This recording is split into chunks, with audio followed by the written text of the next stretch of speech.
నమో walk కమలాంబికేశ్వరేభ్యో నమ. శ్రీ గణేశ శారదా గురుభ్యో నమ. అఖిలాండకోటి బ్రహ్మాండ నాయకుడు, ఆది మధ్యాంతరహితుడు అయినటువంటి ఆ పరంధాముని దివ్య పాదపద్మములకు శిరస్సు తాటించి సాష్టాంగ దండ ప్రణామములు సమర్పిస్తూ భగవద్బంధువులందరికీ కూడా హృదయపూర్వక నమస్సుమాంజలు సమర్పిస్తున్నాను. మీ అందరికీ షణ్ముఖ శ్రీరాఘవ ఛానల్కి స్వాగతం, సుస్వాగతం. నేను సూరిబాబు కందాళ. విష్ణు సహస్రనామ గాథావళిలో 28వ నామం గురించి మనం తెలుసుకోబోతున్నామండి. ఈ నామానికి రచయిత నిరంతర దివ్య దయావాహిని అనే నామకరణం చేశారు. విష్ణు సహస్రనామంలో ఇది 28వ నామం. ఓం స్థానవే నమః. మరి ఆ రచయిత నిరంతర దివ్య దయావాహిని అని ఈ నామానికి వారు నామకరణం చేయడం జరిగింది. మరి కథలోకి ప్రవేశిద్దాం. మధురాంతక తటాకం నీళ్లతో నిండిపోయి కన్నుల పండుగగా కనిపిస్తుంది. పిల్ల తెమ్మెరల ప్రసారంలో నీటి కెరటాలు నృత్యం చేస్తూ ఉన్నాయి. ఆ పెద్ద చెరువు గట్టుపై ఒక ఇల్లాలు తన కుటుంబం కోసం వంట చేస్తూ ఉన్నది. అక్కడ చేరిన ఆ కుటుంబం వారు ఆమె భర్త, 2 కొడుకులు శ్రీవైష్ణవులు. ఆ శ్రోత్రీయ శ్రీవైష్ణవ కుటుంబం ఆళ్వారు తిరునగరి, నేటి తిరునల్వేలి జిల్లా వాస్తవ్యులు. వారు తిరుమల కొండలకు తీర్థయాత్ర చేస్తూ మార్గమధ్యంలో మధురాంతకంలో ఆ చెరువు గట్టు మీద విడిది చేశారు.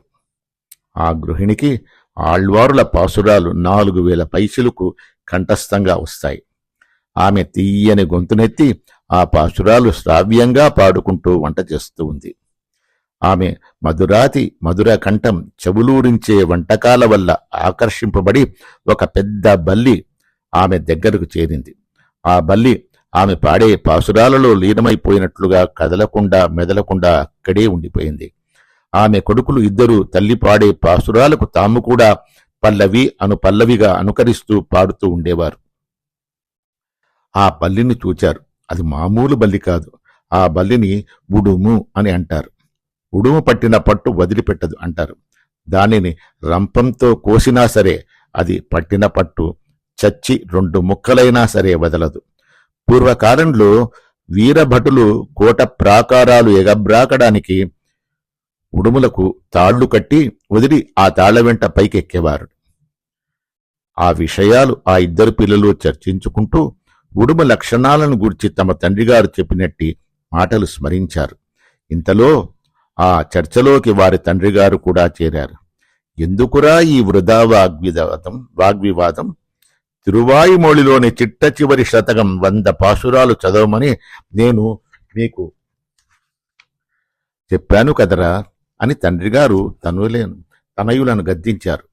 2 కొడుకులు ఆ 100 పాసురాల పారాయణం పూర్తి చేసిన పిమ్మటే ఆ చర్చలోనికి దిగాం అని యుగళ కంఠ ధ్వనులు కలిపి సమాధానం చెప్పారు. చిన్న కొడుకు మరలా చివరి పాసురం పిరందర్ పుయరందే అని ఆలపించాడు.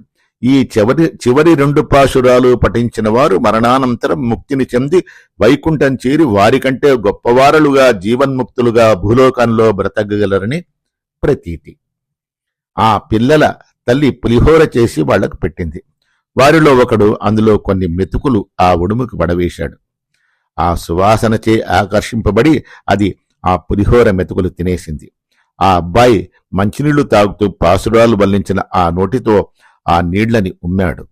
ఆ ఉడుం కదలకుండా మెదలకుండా ఆ పాసురాలు విన్నది. ఆ నీళ్లు తాగింది.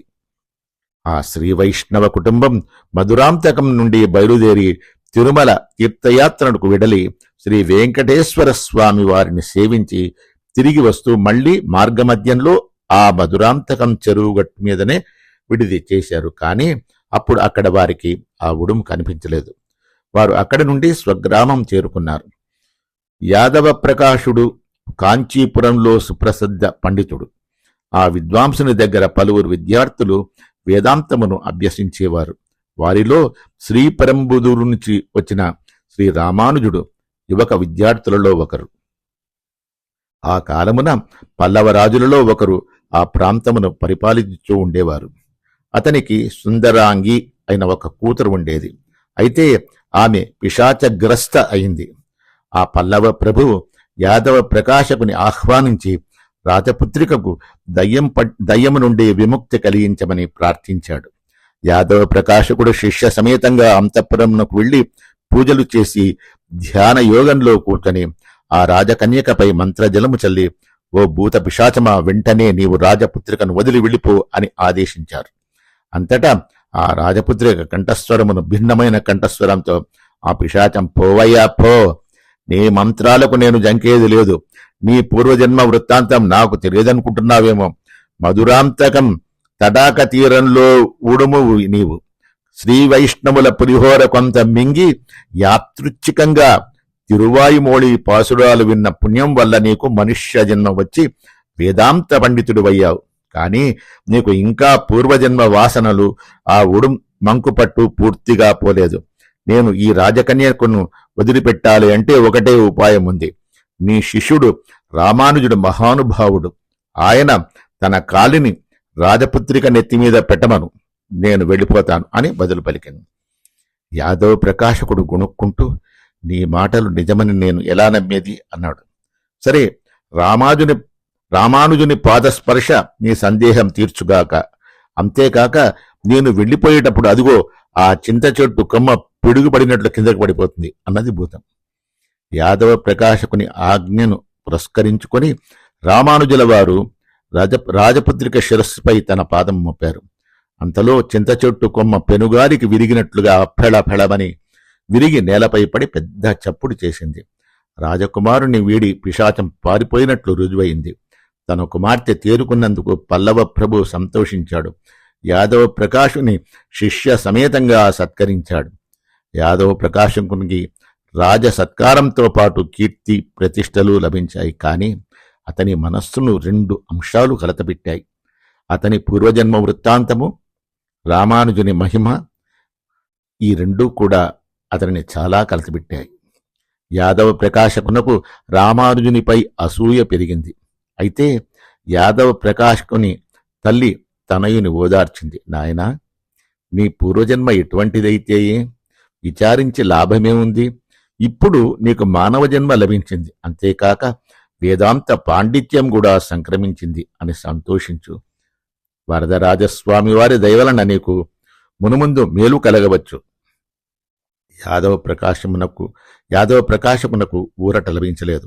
ఒకసారి ఆయన శిష్యులకు వేదాంత పాఠాలు చెబుతూ ఉన్నారు.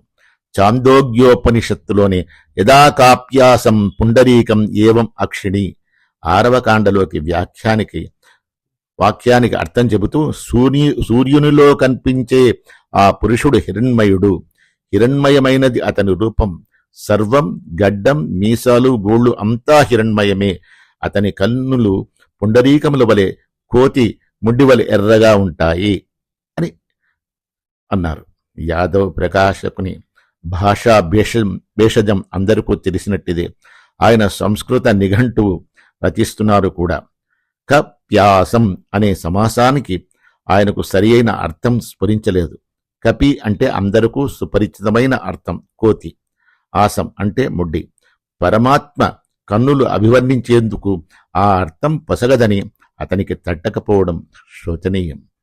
అయితే విద్యార్థి అయినటువంటి రామానుజుడు లేచి కపి అనగా సూర్యుడు అని, ఆసం అనగా వికసింపబడినది అని, కప్యాసం అనగా సూర్యరశ్మిచే వికసించిన పద్మము అని అర్థం చెప్పారు. పైగా తాను చెప్పిన వ్యాఖ్యానమే సందర్భ శుద్ధితో కూడి ఉందని గురువుగారికి విన్నవించారు. ఈ అర్థం నీకెలా తెలిసింది అని గద్దించి అడిగారు గురువుగారు శిష్యుని. గురువరేణ్య, తైత్తరీయ ఆరణ్యకంలో కపి భవస్తి తేజసం అని ఉంది. అనగా కపిహి, కం అనగా నీరు. నీటిని త్రాగేవాడు సూర్యుడు. తన వేడిమి వలన నీటిని ఆవిరి చేసి పీల్చేవాడు సూర్యుడే కదా అని రామానుజుడు సవినయంగా వ్యాఖ్యానించాడు. అందరూ రామానుజుని వ్యాఖ్యానాన్ని ఉగ్గడించారు. యాదవ ప్రకాశుడు కూడా అంగీకరించక తప్పింది కాదు. కాలం గడిచిన కొద్దీ కురు శిష్యుల మధ్య స్పర్ధలు పెరిగాయి. తుదకు యాదవ ప్రకాశుడు కాశీయాత్రకు ఉపక్రమించి అచ్చట శిష్యుని రామానుజుని గంగానదిలోకి త్రోసేసి చంపివేయాలని ఒక పన్నాగం పన్నాడు. మార్గమధ్యంలో సహపాఠి తనకు దగ్గరి బంధువు అయిన గోవిందుని వలన గురువుగారి కుట్ర తెలుసుకొని రామానుజుడు అడవిలో తప్పించుకుని దైవానుగ్రహం వలన కాంచీపురి చేరుకున్నాడు. అది విషయాంతరం. యాదవ ప్రకాశుడు అడవిలో రామానుజుడు మరణించి ఉంటాడని లోలోన సంతోషించాడు. కాని కాశీయాత్ర నుండి కాంచీపట్టణం చేరి రామానుజుని చూచినప్పుడు ఆశ్చర్యచకితుడైనప్పటికీ బహిరంగంగా తన సంతోషం ప్రకటించాడు. కాని యాదవ ప్రకాశుని ముదుసలి తల్లి మాత్రం అసలు జరిగిన కథ తెలుసుకుని తన కొడుకును రహస్యంగా మందలించింది. వరదరాజస్వామిని ప్రార్థించింది తన కొడుకును సరియైన మార్గంలోకి వచ్చేటట్లు చూడమని. తిరుకచ్చి నంబి వరదరాజ భక్తుడు. అతడు జన్మించినది వైశ్య కుటుంబంలోనే అయినా రామానుజుడు ఆయనను మిక్కిలి గౌరవ ప్రపత్తులతో చూచేవాడు. తిరుకచ్చి నంబి రామానుజునకు గురుస్థానీయుడైనాడు. నంబిగారి అకుంఠిత భక్తిని గూర్చి ప్రజలలో ఎన్నో గాథలు ప్రచారంలో ఉండేవి. వరదరాజస్వామి తిరుకచ్చి నంబితో సంభాషణ నడిపేవారట. తిరుకచ్చి నంబి ఒకసారి యాదవ ప్రకాశుని తల్లితో ముచ్చటించాడు. ఆమె తన ఆవేదన అతనికి తెలియజేసింది. వరదరాజస్వామి మాత్రమే తన తనయుని పూర్వజన్మ సంస్కారములు తొలగించి రామానుజుని అభిప్రాయంతో ఏకీభవించేటట్లు చేయగలని ఆమె నంబితో చెప్పింది. తిరుకచ్చి నంబి ఆ ముదుసలి తల్లి పడే ఆవేదన వరదరాజ పెరుమాళ్ళుకి నివేదించారు. వరదరాజస్వామి ఆ ముదుసలి తల్లికి నేను ఏ విధంగా మనశ్శాంతి సమకూర్చగలను అని వేడుకున్నాడు. శ్రీ స్వామివారు నంబి నా సహస్రనామావళిలో 28వ నామం నీకు తెలుసుగదా అన్నారు. నంబి తిరేకేమి స్వామి, నిత్యానుష్ఠానంలో శబ్దమే కదా స్థాణువు అన్నాడు. ఆ శబ్దానికి అర్థం నీకు తెలుసా అన్నారు వరదరాజస్వామి. స్వామి, నా పాండిత్యం పరిమితమైనది, అర్థాలు వ్యాఖ్యానాలు నాకేం తెలుసు. స్థాణు శబ్దం విష్ణు సహస్రనామాలో ఒకటి, అది విష్ణువుకు పర్యాయ పదం అన్నాడు నంబి.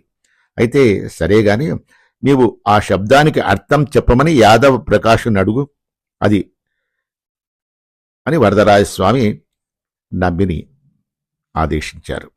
మరునాడు తిరుకచ్చి నంబి వెళ్లి యాదవ ప్రకాశుని స్థాణు శబ్దానికి అర్థం చెప్పమని అడిగారు. ఆ విద్వాంసుడు నంబితో స్థాణు శబ్దానికి నానార్థాలు ఉన్నాయి, స్థిరమైన, కదలని, చలించని అని ఎన్నో అర్థాలున్నాయి. నిశ్చల నిర్వికార నిలయుడు అనే అర్థం సుగమం అన్నాడు. అయితే స్థాణు శబ్దం విష్ణుమూర్తి వరదరాజస్వామికి ఎట్లా అన్వయిస్తుంది అని ఎదురు ప్రశ్న వేశాడు తిరుకచ్చ నంబి. యాదవ ప్రకాశుడు యోచించి అన్వయించే మార్గం ఆలోచించాలి. స్థాణువు అంటే నిశ్చలమైన ప్రకాండం, చెట్టు కొమ్మ, కదలని మొద్దు. ఈ అర్థం కుదరదే. ఇంకో ఊహ తట్టింది నాకు. భగవద్గీతలో ఆత్మలు సర్వగత స్థాణువులు అని ఉంది. ఏమో, ఇంకో అర్థం స్ఫురిస్తోంది. వరదరాజస్వామి వారి మూల విగ్రహం అత్తి కొయ్యతో చేయబడింది అని అంటారు. అది దేవాలయంలో భద్రంగా దాచి ఉంచి 40 ఏండ్లకు ఒకసారి వెలుపలికి తీస్తూ ఉంటారు అని ఏవేవో ఊహలు అల్లి చెప్పాడు. నంబి యాదవ ప్రకాశునితో ఏమయ్యా, నీవు మేరు శిఖరివి అని పేరు పొందావు. సకల సృష్టికర్త పరాత్పరుడు అయిన వరదరాజస్వామి వారు తుదకు నీ దృష్టిలో అత్తి కొయ్య మాత్రమేనా? మీ అమ్మ ఉత్తమ ఇల్లాలు, ఆ మహానుభావురాలి కడుపున ఎలా పుట్టావయ్యా అని మందలించాడు. తదుపరి నంబి వరదరాజస్వామి వారిని సందర్శించి ఆశ్రుసిక్త నయనాలతో, ప్రభు, ఆ శుష్క విద్వాంసుడు నిన్ను అత్తి కొయ్యతో చేయబడిన వాడుగా అభివర్ణించాడు అని వాపోయాడు. వరదరాజస్వామి వారు నవ్వుచూ, నాయనా, ఈసారి నీవు రామానుజుని దగ్గరికి వెళ్లి స్థాణు శబ్దానికి అర్థం అడుగు అని సెలవిచ్చారు. తిరుకచ్చ నంబి మరునాడు రామానుజుని కడకు వెళ్లి స్థాణు శబ్దానికి అర్థం అడిగాడు. అసలు కారణం ఆయన స్థిరమైన దయామయుడు కావడమే. ఆయన దయ నిరంతర వాహిని. ఒక ఉదాహరణ చెబుతాను వినండి. ఒక సామాన్య ప్రభువును వేడుకుంటే నీవు కోరిన వరం ప్రసాదించవచ్చును. ఏదో ఒక ఫలితాన్ని ఆశించి ఒక యజ్ఞం చేస్తే ఆ ఫలితం దక్కవచ్చు. ఇక భగవంతుని ఆశ్రయిస్తే అది వేరు. ఆయన దయకు ఇక అంతమనేదే ఉండదు. ఆయన సుస్థిరమైన చలనము లేని నిరంతర దివ్య దయను ప్రసాదిస్తాడు. కావున ఆయన స్థానుడు అనే సార్థక నామధేయుడు. నంబి రామానుజుని వ్యాఖ్యానం విని సంతోషించి వరదరాజస్వామికి విన్నవించాడు. ఇప్పుడు స్థాను శబ్దార్థం నీకు తెలిసింది గదా అన్నాడు వరదరాజస్వామి నంబితో. స్వామి, ఇంక నాకు మరో విషయం తెలిసింది. మీరు ఉడుమును వేదాంత పండితుని చేశారు. ఇక ఆ వేదాంత పండితుని శుష్క పండితుడు కాకుండా ఇంకా మీరు సుస్థిర నిరంతర దయ అతనిపై ప్రసరిస్తారని ఆయన మాతృదేవికి నివేదిస్తాను అన్నాడు ముకుళితహస్తుడై నంబి. తదుపరి రామానుజులు యాదవ ప్రకాశుని వీడి అళవందారుల వేదాంతాన్ని పునరుద్ధరించి శ్రీభాష్యం వ్రాసి శ్రీ వైష్ణవ ప్రవక్త అయ్యారు. యాదవ ప్రకాశుని తల్లి విష్ణు సహస్రనామ జపం చేస్తూ స్థాను శబ్దాన్ని పునశ్చరణ చేసేది పదే పదే.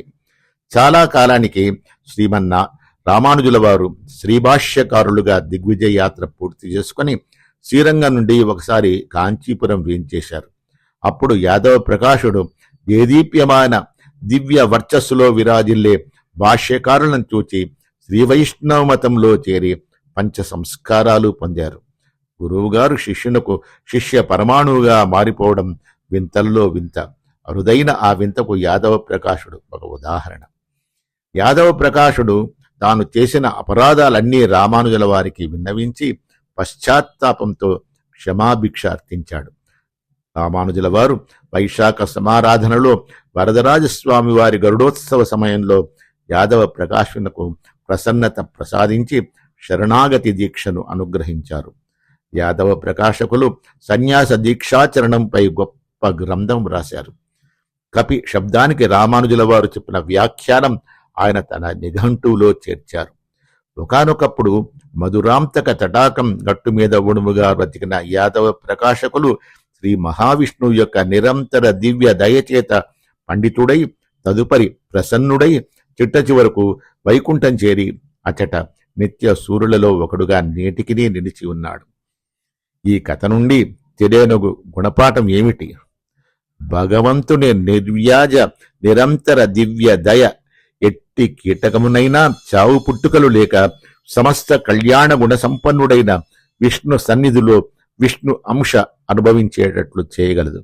అందుచేతనే పరాత్పరుడైన విష్ణుదేవునకు స్థాణువు అనే సార్థక నామధేయం ఏర్పడింది.